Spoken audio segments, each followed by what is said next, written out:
আলহামদুলিল্লাহ ওয়াসসালাতু ওয়াসসালামু আলা হাবিবিহি ওয়া আলা আলিহি ওয়াসহাবিহি আজমাইন। প্রশ্ন, সাহারি খাওয়া সুন্নত কিনা এবং সাহারি কেন খায়? এক, এটার উত্তর হলো আমি সংক্ষিপ্ত আকারে দিচ্ছি। আমার বিহীন নবী সাল্লাল্লাহু আলাইহি ওয়াসাল্লাম, এক নম্বর হলো নবীজি আমাদেরকে সাহারি খাওয়ার জন্য অর্ডার দিয়েছেন। ক্বালা রাসূলুল্লাহ সাল্লাল্লাহু আলাইহি ওয়াসাল্লাম তাসাহহারু বাইনা বিসসাহরি বারাকা, সাহারির মধ্যে বরকত আছে, এই জন্য আপনারা ভোর রাতের খাবারটা খাবেন, সাহারি খাবেন।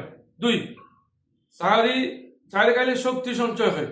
রাসূল করিম সাল্লাল্লাহু আলাইহি ওয়াসাল্লাম ইরশাদ করেছেন, ইস্তাইনু বিতাওয়ামিস সাহারি আলা সিয়ামিন নাহারি, যে দিনের বেলায় যে আপনি রোজা রাখবেন, এটা শক্তি সঞ্চয় করার জন্য আপনি সাহারি গ্রহণ করবেন।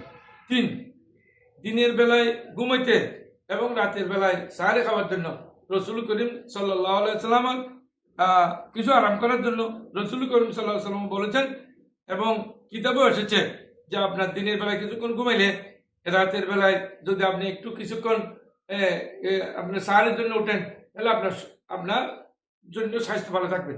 তিন, আল্লাহ রহমত প্রাপ্ত বান্দাদের অন্তর্ভুক্ত হয় যারা সাহারি খায়। দেখেন, লা ইয়ারহামুল্লাহু তাআলা আল মুতাসাহহিরিন, যারা সাহারি খায় তাদের উপর আল্লাহ রাব্বুল আলামিন রহম করেন, দয়া করেন, আল্লাহর দয়া হয়। চার, মুহাম্মদ সাল্লাল্লাহু আলাইহি ওয়াসাল্লাম উম্মতের বৈশিষ্ট্য হলো সাহারি খাওয়া, এটা ভালো জিনিস। আয-যুহুরু মিন খাসাইসি হাযিল উম্মাহ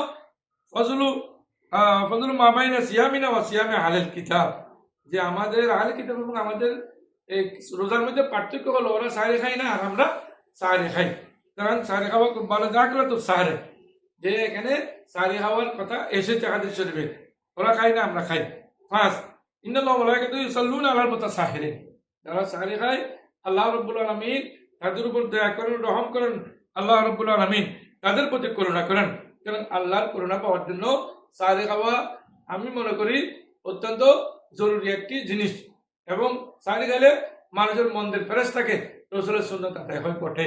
আল্লাহ রাব্বুল আলামিন আমাদেরকে আমল করার তৌফিক দান করুন, আমিন।